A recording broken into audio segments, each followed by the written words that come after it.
আপনি যদি আমাদেরকে বলেন যে এই যে হরমুজ প্রণালী তো একটা গুরুত্বপূর্ণ অর্থনৈতিক রুট এই মধ্যপ্রাচ্যে, সেই ক্ষেত্রে এখানে আসলেই অর্থনীতির কি ধরনের সংকট তৈরি হতে যাচ্ছে? মূলত আপনি যদি দেখেন যে এই এই যে হরমুজ প্রণালী যেটি বলছিলেন যে মানে গালফ যে দেশগুলো উপসাগরীয় দেশগুলো সেগুলো থেকে যে তেল এবং জ্বালানি তেল এবং হচ্ছে যে এলএনজি সেগুলো যেই পথ দিয়ে যায়, সেই পথ দিয়ে যাওয়ার মানে এশিয়াতে মূলত যে পথগুলো দিয়ে এশিয়ার বিভিন্ন দেশে যায়, সেই পথটা আসলে ওই একটি ওই ওই ওই প্রণালীটি দিয়ে যায়, এবং প্রণালীর একটি অংশ ওই যে জায়গাটি হচ্ছে 33 কিলোমিটারের মতো বিস্তৃত, সেই জায়গাটি হচ্ছে ইরানের সঙ্গে। এবং সেই কারণে হচ্ছে যে ইরান ওই জায়গাটি যদি প্রণালীটি যদি বন্ধ করে দেয় বা কোনোভাবে সেটিকে যদি বাধাগ্রস্ত করে, তাহলে যেটি হয় যে এই তেলের যে চলাচল সেটি প্রভাব ফেলবে। এখন আপনি যদি দেখেন যে সারা বিশ্বে যে জ্বালানি তেল, সমুদ্র পথে যে জ্বালানি তেল যেটি যায়, তার 30 ভাগ আসে কিন্তু হচ্ছে এই হরমুজ প্রণালী দিয়ে। আপনি টোটালের 20%, কিন্তু ধরেন যে সমুদ্র পথে যেসব জ্বালানি যায় তার 30%। এবং সেইখান থেকে আরো আমি এলএনজির কথা বলছিলাম, যে লিকুইড ন্যাচারাল গ্যাস, সেটিও যায় প্রায় 20%-এর মতো। তো এবং এর প্রায় 70 থেকে 80 ভাগ যায় হচ্ছে এশিয়ার মার্কেটে। তাহলে আপনি যদি দেখেন যে এরই মধ্যে এই সংকটের কারণে এরই মধ্যে যে জ্বালানি তেলের যে ব্যারেল প্রতি দাম, সেটি এরই মধ্যে আজ যেটি দেখতে পাচ্ছি আমরা প্রায় $82 মতো হয়ে গেছে। এবং সেটি যদি $100 উপরে চলে যায়, এবং যেটি ধারণা করা হচ্ছে সেটি চলে যেতে পারে, তাহলে একটা বড় ধাক্কা, যেটি আমরা 2022 সালে দেখেছিলাম, 2021 সালে ইউক্রেনে রাশিয়ার হামলার পরে আমরা যেটি দেখছিলাম, তার পরের বছর এই এই তেলের সরবরাহ এবং সার্বিকভাবে যে এই একটা সংকট তৈরি হয়েছিল, $120-30 পর্যন্ত ব্যারেল প্রতি দাম চলে গেছিল। এবং তাতে কি হয়, তাতে যেটি হচ্ছে যে প্রথমত আপনার যে শিপিং যে কস্ট, যেটির কথা হাসানও বলছিলেন, যে শিপিং এর কস্ট সেটি বেড়ে যাচ্ছে।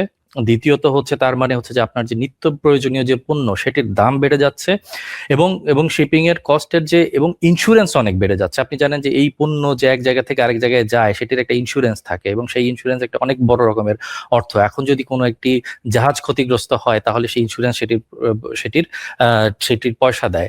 এখন আপনার যেহেতু রিস্ক বেড়ে যাচ্ছে যুদ্ধের কারণে, তখন তার মানে হচ্ছে যে আপনার সেখানে ইন্স্যুরেন্সের প্রিমিয়াম অনেক বেড়ে যাচ্ছে, সেটি একটি বড় প্রভাব। এবং দাম বেড়ে যাওয়া মানে হচ্ছে যে আপনার মূল্যস্ফীতি বেড়ে যাওয়া, এবং মূল্যস্ফীতি যখন বেড়ে যায়, তখন যেটি হয় যে আপনার তার প্রভাব পড়ে যে সেন্ট্রাল যে বিভিন্ন দেশের যে ব্যাংকগুলো, তারা যেটি করে যে তাদের যে ইন্টারেস্ট রেট, সেটি হচ্ছে তারা দীর্ঘায়িত করে, তারা সেটিকে ব্যবসা বান্ধব করার জন্য সে সুযোগটা দেয় না। কারণ হচ্ছে যে এই তাকে আবার মূল্যস্ফীতিও ম্যানেজ করতে হবে। তাতে কি হয়, আপনার কস্ট অফ বিজনেসও বেড়ে যায়। তার মানে অর্থনৈতিক যে সার্বিক অগ্রগতি সেটি অনেক শ্লথ হয়ে যায়। আপনি যদি দেখেন যে আপনি যদি বাংলাদেশের দিকে তাকান বা ভারতের দিকে তাকান, মানে এই বাংলাদেশের কিন্তু যে তেল এবং জ্বালানি তেল এবং হচ্ছে এলএনজি যেটি আসে বাংলাদেশে, তার কিন্তু শতভাগই আসে হচ্ছে বাইরে থেকে।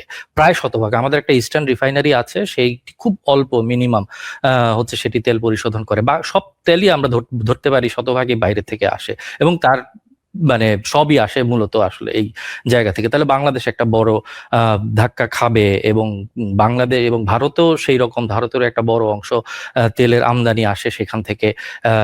অন্তত তাদের তেলের যে জ্বালানি তেলের যে 3/1 আসে সেখান থেকে। তো সেখানেও আপনার পণ্যের দাম বাড়বে, ইনফ্লেশন বাড়বে, সবকিছু মিলিয়ে সেটির প্রভাব বাড়বে। বাংলাদেশে বাড়তি যেটা হবে, বাংলাদেশে তখন আপনার বিদ্যুতের লোডশেডিংও বাড়বে। এবং কারণ হচ্ছে যে এই এলএনজি এবং জ্বালানি তেলের উপর বাংলাদেশের যে বিদ্যুতের উৎপাদন, তার একটা অংশ নির্ভর করে। তো এইরকম একটা বড় প্রভাব, অর্থনৈতিক প্রভাব পড়বে। আর এরই মধ্যে আপনি দেখতে পাচ্ছেন মানে এই মুদ্রাস্ফীতি, সেটিও আমরা দেখতে পাচ্ছি। এরই মধ্যে সুইস যে তাদের যে মুদ্রা, সেটি এরই মধ্যে সেটিরও ইনফ্লেশন হচ্ছে।